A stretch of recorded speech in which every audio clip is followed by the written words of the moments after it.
YTN 라디오가 보내드리는 신율의 뉴스 정면 승부 3부 시작합니다. 언제나처럼 제가 여러분한테 부탁드리는 거 있죠. 유튜브 들어가셔서 YTN 라디오 구독해 주시고요. 신율의 뉴스 정면 승부 좋아요와 댓글 남겨주시면 정말 감사하겠고요. 여러분 혹시 시간 나시면 샵 0945로 긴 문자 100원 짧은 문자 50원에 문자도 남겨주시면 저희가 큰 힘이 되겠습니다. 자, 신율의 뉴스 정면 승부 3부 정면 인터뷰인데요. 오늘 아침 북한이 이른바 자신들이 주장하는 우주 발사체를 발사를 했는데 실패로 돌아갔습니다. 그런데 빠른 시일 내에 2차 발사를 하겠다. 지금 이렇게 나오고 있는데 관련 소식 아산정책연구원 차두현 연구위원과 자세한 얘기 나눠보겠습니다. 차 박사님 안녕하세요. 네, 안녕하십니까? 예. 자, 우주 발사체라고 주장하는 거를 쐈는데 네. 이게 낙하 지점 도착도 못하고 레이더에서 사라지면서 실패를 했고 우리 군은 이제 그 잔해를 수거를 했다 그러지 않습니까? 그리고 네네. 북한도 조선중앙통신을 통해서 실패를 인정했는데 이번 발사 첫째, 이 북한이 실패를 인정한 이유는 뭐라고 보십니까? 네, 말 그대로 자신들이 주장하는 대로 위성 발사를 하다가 실패를 했다라는 걸 이제 내세우기 위한 거예요. 예. 다시 말해서 이게 탄도미사일이 아니라 과학적인 목적의 위성 발사기 때문에 군사정찰위성 발사기 때문에 예. 결국 기술적인 결함으로 이제 떨어진 거를 뭐 숨길 필요가 없다라는 거죠. 어차피 그리고 지금 원래는 지금 좌표상 얘기했던 거는 천리마 1호 로켓에 실려서 이 만리경 1호를 발사를 하겠다라는 거였는데요. 예. 이게 필리핀 인근 해상에 떨어질 걸로 생각을 했거든요. 예. 근데 어청도 해상에 떨어졌단 말이에요. 어차피 이것도 잔해 수거되고 지금 벌써 이제 우리 해군이 했지만 예. 그렇게 되면 뭐 북한이 감춘다라고 하더라도 기술적인 결함 문제 이런 것들이 어차피 드러나게 돼 있거든요. 예. 그렇기 때문에 자기네들의 그다음에 이제 또 재발사를 한다라고 이제 공언을 했기 때문에 예. 이거 어디까지나 발사다. 이걸 강조하기 위한 면에서 왜 실패했는지 원인 자체를 공개를 했다라고 볼 수가 있습니다. 그런데 지금 박사님께서도 말씀을 하셨습니다만 우리 해군이 이제 이거를 수거를 했지 않습니까? 그죠? 네. 근데 조선일보가 5시 54분 조금 전이죠. 보도한 네. 거를 보면은 이 군사 정찰 위성이라고 북한이 주장을 했지만 사실상 ICBM을 쏜 것과 다를 바 없다는 증거물을 군이 확보했다. 이런 기사가 나왔고요. 네네. 그러니까 결국은 뭐냐면 ICBM 부품도 많이 들어가 있고 점검문 13이라는 글자가 적혀 있는 그러한 직경 3m짜리 원통형 빨간색 원통형 물체도 수거를 해가지고 이런데 이런 것들이 결국은 ICBM의 각 단 이음 부위에 표시되는 문구 점검문이 그렇다거든요. 그러면 이게 결국 뭐 ICBM이랑 그 차이가 없네요. 네, 저도 그렇게 봤어요. 왜냐하면 예. 일단은 저는 실질적으로 잔해에 있는 글자나 이런 예. 것보다는요. 이 과정들 자체가 일단 이 ICBM이나 중거리 이상의 미사일을 올리는 기술이나요. 예. 그다음에 이 단분리하는 기술이나 아니면은 위성 발사하는 기술이나 크게 다르지가 않다라는 게 이제 가장 큰 핵심이고요. 예. 두 번째는 결과적으로 이렇게 이 위성을 올려서 또 위성 이 자위성까지 여러 발을 낼 수가 있다면 그게 또 흔히 얘기하는 다탄두 방식이에요. 예. 그렇기 때문에 둘이 기술적으로 유사하다라는 거고 두 번째는 군사 정찰위성이라 그랬잖아요. 예. 그러면 이게 이 제대로 기능을 발휘하려면 적어도 한 400kg, 500kg 이상 나가야 되거든요. 예. 이게 ICBM 탄두 중량하고 굉장히 비슷하다라는 거예요. 그동안은 북한이 탄두 무게를 조정해서 사거리를 늘렸을 가능성도 있었거든요. 예. 근데 이제 제대로 된 이 페이로드를 싣고 발사를 해본 거죠. 세 번째는 제가 이게 정찰위성의 수가 없다라는 생각을 하는 게 오히려 북한이 자기네 발표를 통해서 이걸 드러낸 건데요. 예. 빠른 시간 내에 재발사하겠다 그랬잖아요. 수정을 해서.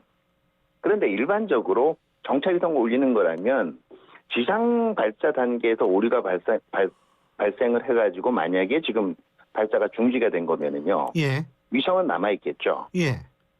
그런데 그렇죠. 이게 지금 올라가다가 떨어진 거기 때문에 위성 자체도 지금 파괴됐다라고 봐야 되거든요. 그렇겠죠. 예. 그런데 대부분 이런 이 고해상도의 위성을 올리는 경우의 노력은 발사체가 위성 만드는데 반 정도가 걸려요.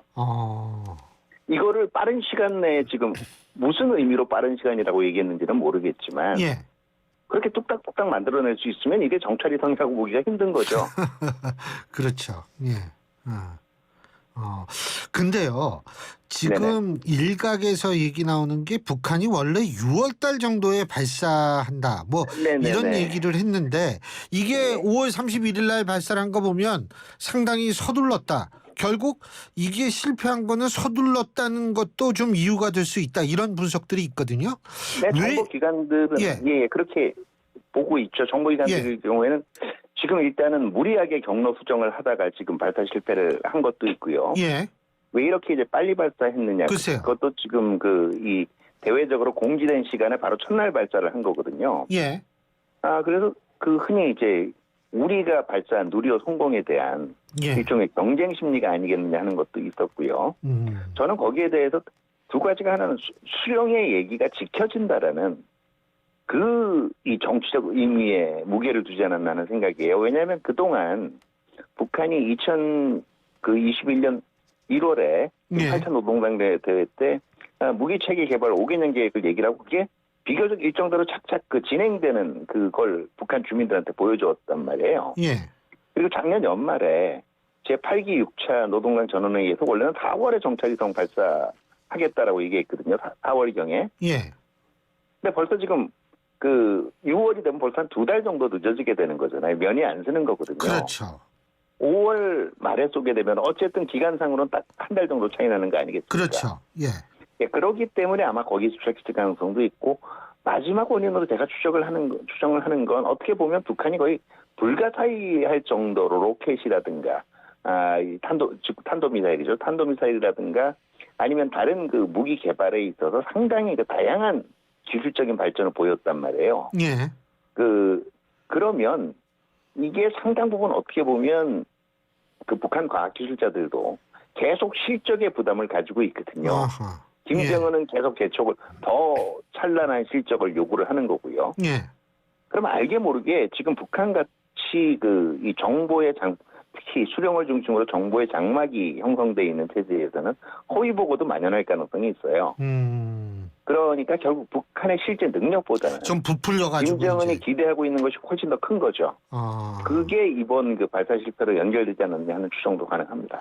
그러면 이번에 발사 실패에 대해서 책임지고 또 이 과학자들이 막 숙청당하고 이러는 거 아니에요? 제가 볼 땐 책임 추궁은 분명히 이루어질 거고요. 대외적으로 얘기는 안 되겠지만 책임자들은 수정당할 가능성도 있죠. 참. 근데 지금 사실 북한 같은 경우에 ICBM은 어느 정도 성공을 했다라고 볼 수 있는 거 아닌가요? 일단은 이 사거리 자체는 일단 ICBM을 올리기 위한 다시 말해서 그래도 일단 지금 정찰위성 발사하기로 준비를 했다는 것 자체가 로켓 추력은 이제 그만큼 나온다는 얘기예요. 예. 문제는 이제 재진입 능력이 ICBM 이런 건 다시 돌아와야 되지 않습니까? 이게 아직 검증이 안 됐다라는 거고 북한이 거기다가 공헌한 이제 다탄도 기술들 여러 가지 자탄을 동시에 이것도 지금 아직 검증이 안 된 거거든요. 거리는 이미 충분히 나올 수 있다라는 게 그동안 추정이 됐죠.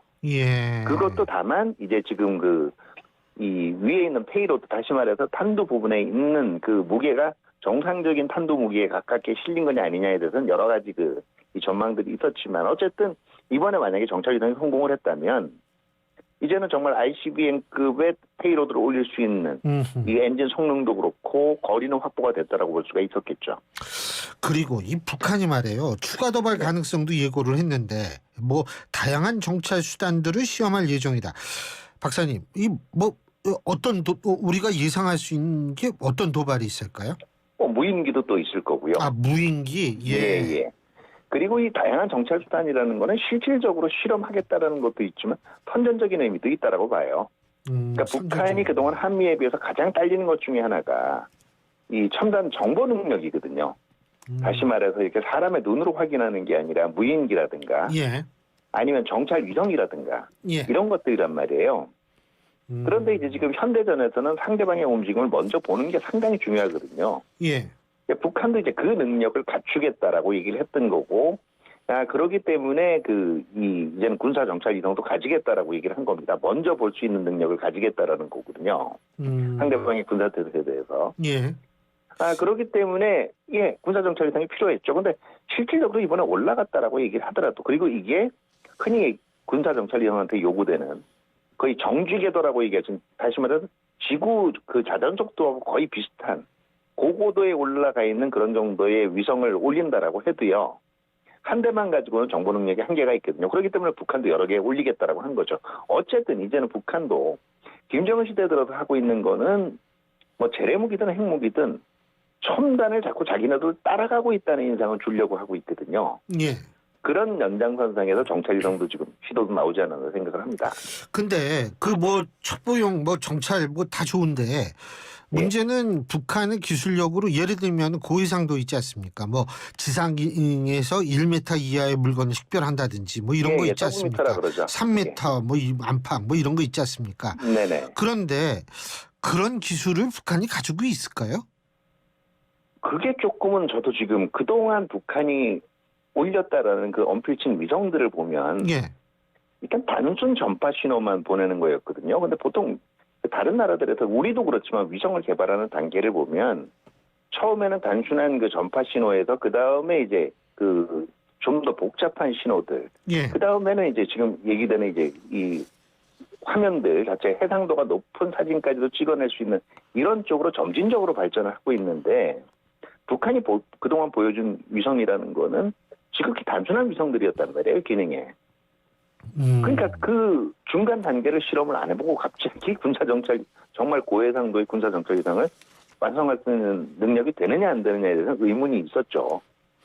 의문이 있었는데, 그렇죠. 이번에 제가 아까 말씀드렸죠. 빠른 시일 내에 재발사하겠다는 거 가지고 오히려 또 의혹이 더 증폭된 거예요. 어떻게 이번에 발사를 했을 때 한미일 삼국 공조는 좀 제대로 작동을 했다고 박사님께서는 평가하십니까?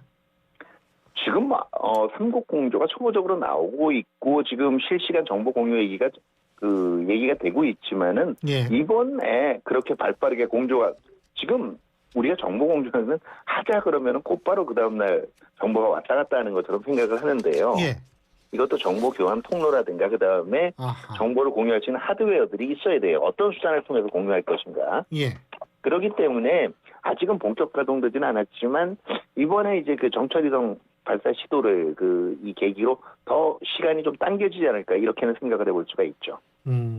그리고 뭐 이거는 그냥 안보 전문가시니까 그냥 여쭤보는 건데, 오늘 아침에 왜 그 경계 경보 서울에 내려진 거예요? 예? 네네. 근데 그거가 오발령이라고 보십니까? 아니면은 미리 어떻게 좀 과하기는 했지만 필요한 단계라고 판단하십니까? 저는 경보 올리는 것 자체는 정당했다라고 보고요. 예. 그러나 경보의 성격은 오발령이 맞다라고 봅니다. 왜냐하면 오발령이라는 거는 예. 내리지 않아야 될 경보를 예. 내렸을 경우에도 오발령이라고 보는 거지만요. 예. 맥락상 정확하지 않은 정보를 줬을 때도, 그다음에 사람들이 착각할 수 있는 정보를 줬을 때도 오발령이라고 하는 거고요. 예. 경보는 짧은 시간 안에 육하 원칙이 분명히 해야 돼요. 누가 예. 언제 어디서 무엇을 어떻게 왜. 예. 그러니까 대피를 하라고 얘기를 할 때도요. 예. 어떤 상황이 벌어졌기 때문에 대피를 하라는 걸 알려줘야 됩니다. 가령 왜냐하면 위협 상황에, 위기 상황에 따라 대피 방법도 다 틀려요. 이게 화학무기인지, 예. 아니면 단순 공습인지, 예. 아니면 테러인지 이런 거에 따라. 그렇기 때문에 애초에 근데 지금 대피하라고만 나왔단 말이에요. 맞아요. 예. 그렇기 때문에 이거를 받아든 입장에서는 이게 북한이 이제 지금 쏜다라고 얘기한 게 잘못, 처음부터 초기 단계부터 잘못돼가지고 낙하물이 떨어진다라는 것인지, 아니면 북한이 위성 발사를 빙자해서 실제로 단거리 미사일을 쏜 건지, 예. 아니면 전혀 다른 상황이 벌어져서 대피하라고 하는 건 알 수가 없는 거 아니겠어요? 예. 그러면 그렇죠. 후속 정보가 빨리라도 했어야 되는데 그러지 않았단 말이에요. 그러니까 제가 볼 때는 분명히 전반적인 상황은 북한이 미사일 쏜다. 과거에는 이거 분명히 충분히 경각심을 가져야 될 상황인데도 그런 정보를 발령을 안 했거든요. 예.